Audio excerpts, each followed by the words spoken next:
Hello everyone, Lawrence Fleming here. Well, when you look around, you'd hardly know we had a storm here. It was a pretty good one. My tent's pretty dry normally, but it even got some in that. Not a lot. A couple of paper towels and that was good, but it was coming down. And for a little while there, I stayed in my car because the lightning was pretty bad. I managed to get my footage uploaded as well for you this morning, but it took 2 or 3 tries because the lightning kept knocking the internet out. There's not much out here, and when the only internet goes down, you wait. It reset, came back on, but not as many birds out here. It's all kind of calm. I saw some deer out this morning, but that's all I've seen. There was a big crowd here going out fishing. It's a weekend. This is my last full day here. I'll be leaving in the morning. I'm working next week, so I'm working Wednesday through Sunday. Crazy work day, but anyhow, I have to leave in the morning to get back, change camps. I had someone ask me if I'm homeless. Well, I guess technically I am, but anybody who's traveling around the country in an RV or whatever, they're technically homeless. I have a mailing address and I have a place I can stay if I really need to. But I enjoy this. This is what I'm having fun doing. I'm going to move back north for a little bit now because it is pretty hot down here. This morning it said 84 feels like 91. Yeah. Not as hot as some people's future, but it's still pretty hot. Anyhow, as we continue to wait this out, keep watching the news. Everything is falling into place. Something takes a little bit more setup. We're still dealing with triggers. Iran is still Iran. They haven't changed. They want to see the destruction of Israel and the United States. They'd be happy with Israel at first, but ultimately they want us out of the way because we don't freely allow them to do what they want to do here. Oh yeah, they're free to worship, but they're not free to come in and take over and put their laws in place. They've already tried it. And they're not getting anywhere, so they got to get rid of us.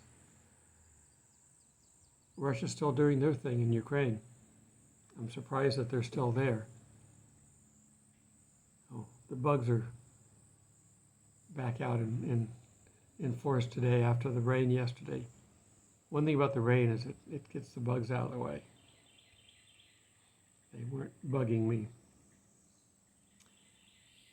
Anyhow, so everything is still going on. We're still spending way too much money in this country. They're trying to scare us again with monkeypox. I'm afraid you've worn that one out, government.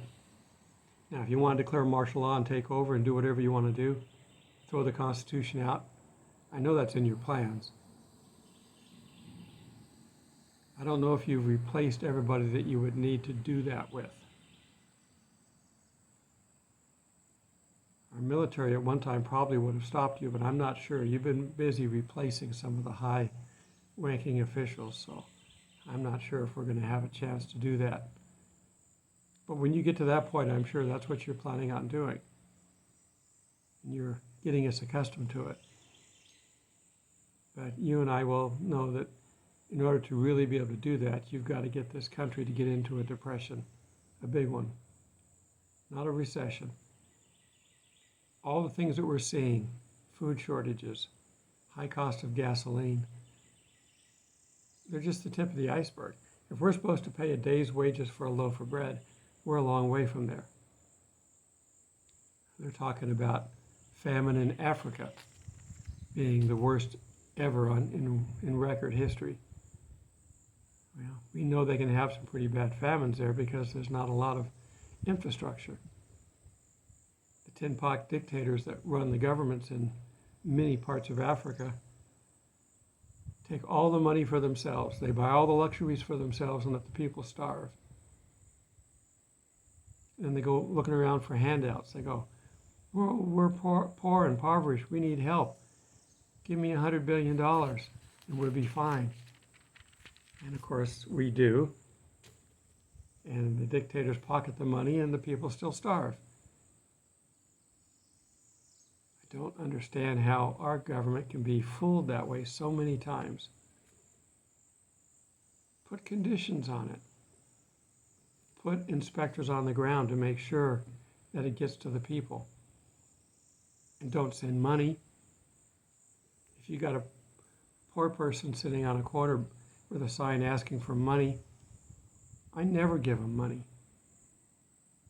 Sometimes I have water in the car that I will give them as I'm driving by. If I've got time, I may actually go get, if I see a lot of them out, I may go buy fast food and take food to them. I'm never going to give them money. Money's going to go buy them alcohol or drugs. That's what they use it for, so they can escape. And they live for a little while in the little fantasy world, and then boom, they're right back to panhandling again because it didn't change their situation. Shelters do help. When I lived downtown, we had a shelter down there, but then they decided to move. They left all those people with nowhere to go. Gotta finish this up, get it on upload, plus I'm getting bothered by the bugs down here. When I get home, there are occasional mosquitoes and flies, but occasional. Here, they're just constant. It is a swamp. You would expect that way if you went down to the Amazon, or even if you went down a little bit further south to the Everglades. Why did God create all these creatures? Well, they've all got a job. But they have a job for this environment. And this environment is typically hostile, so mankind doesn't really dwell here. There are a few people here. In town, I can go to a gas station or a Big Lots. That's 20 miles away. If I want fast food, that's an hour and a half. Way out in the middle of nowhere. And there are many, many places around the world like this. Fun to explore, but I think a week stay was probably more than I needed. I've seen everything. I've walked all the trails. I've been out on the lake a couple times. I don't fish anymore. I was thinking about it, but it's too much trouble. They have a bait shop, or not a bait shop, but a bait, what do they call it? Fish cutting station. Okay. You can go take the fish you caught and go take them over to the station and clean them. People tend to do it without that. They just do it on the road and throw it into the gators, and it's not good for them, so they provide a place for it. State parks, for the most part, I will say, is the one good achievement of our governments, federal parks included.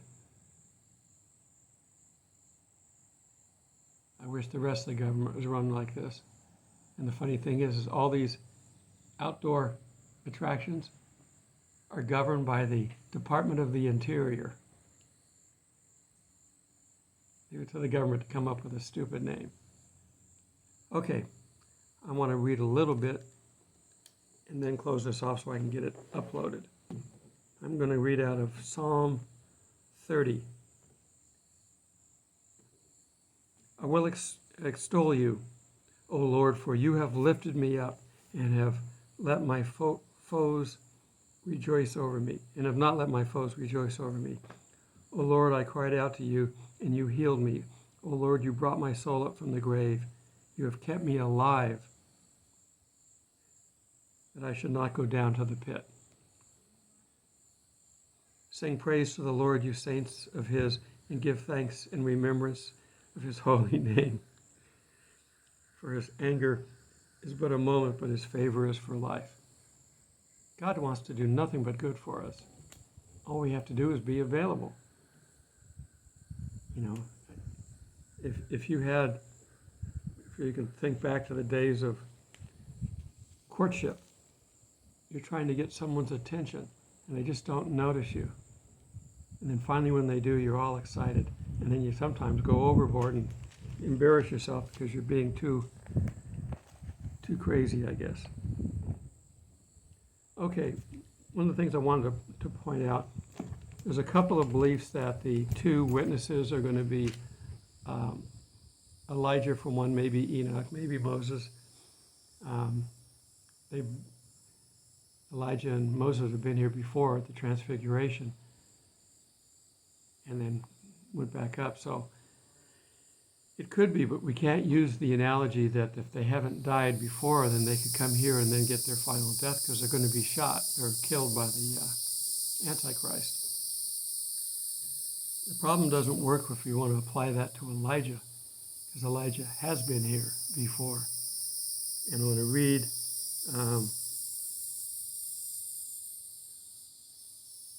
where is it? Okay, let me just read a little bit about the Transfiguration in Matthew 17, and then we'll get into Elijah. Now after 6 days, Jesus took Peter, James, and John, his brother, and led them up on a high mountain by themselves.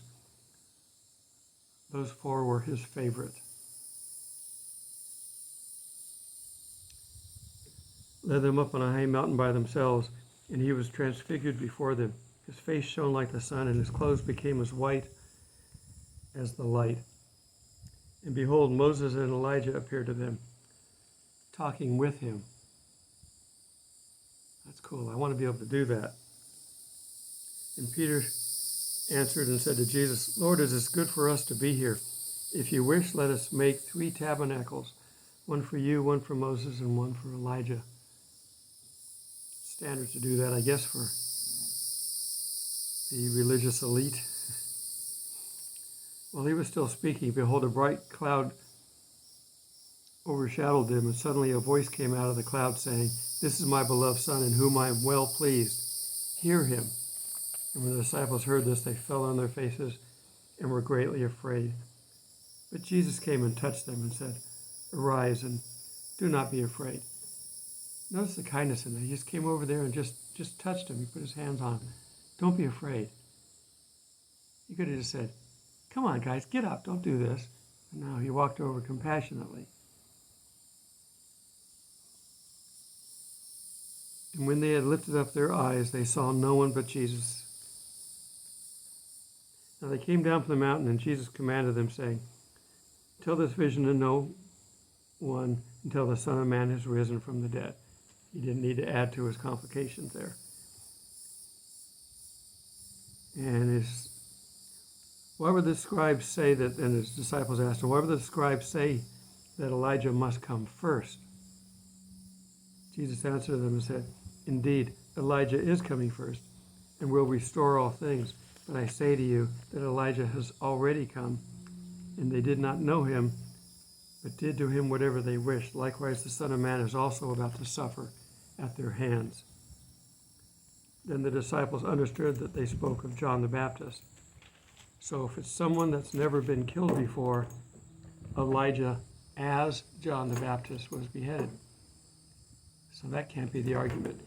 We can look at maybe the things that they're doing, the gifts that they've got, calling down fire. Look at that, flies on my face. Calling down fire, floods, whatever they're doing, it's all in the repertoire of some of our past heroes of the Bible. Could be 2 totally new people. Don't know. God typically likes to use people that are obedient and have followed his ways before. So it seems logical that Elijah, Moses, Enoch, we don't know enough about Enoch. He just said he was no more. We're not 100% sure what that means. It could be that he was raised up to God in heaven. God can do anything he wants. There's no limit to what he can do. But he always tries to do things consistently. If he's done something one way, he may do it another 2 or 3 ways, but then he stays within those. Not that he can't do it any way he wants, but he's consistent to give us a confidence that when we run into something, we know how God deals with it. He's not going to come down here in a spaceship and have little green men come out and tell us to worship Jesus. He's never done it before. Why would he do it now? So the committee looking at UFOs, it's a political trick. It's all it is. They need something to blame the rapture on. And you don't think the government doesn't believe in it? That's why they created that committee to look into UFOs. And of course, it's the same as they always have. There's really nothing to confirm or deny. If you see something and you can't identify it, it by definition is an unidentified flying object if it's flying. Would it be a UFO if it was landing, or if it already landed and you never saw it fly? Okay. We need to still keep vigilant. We need to keep working. We need to read what's going on in the news enough so that we know what's going on. I keep telling you to prep, have food stores up.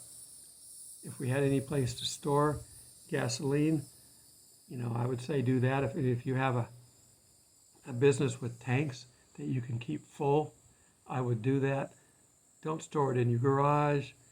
Don't go buy gasoline and just leave it around. I've seen people put gasoline in paper bags. No. That stuff's dangerous. Treat everything respectfully and with care when you're doing this. But if you have the means, do that. And certainly if you have the means to store food, do that. Dry goods are your best storage because they will last for a long time and they won't go bad. You can eat them later on. You can consider yourself buying for next year, or even the end of this year, or even next month if that's all you can do. Buy ahead. You're going to eventually eat it anyway. It's money you're going to spend. Buy it early. Buy it when it's on sale. If your box of Twix cereal or whatever it is you want to eat is on sale, buy it. Don't just buy one, buy two or three or four, whatever you can budget. It's easy just to buy two of everything. If you need something, buy two. I do that anyway.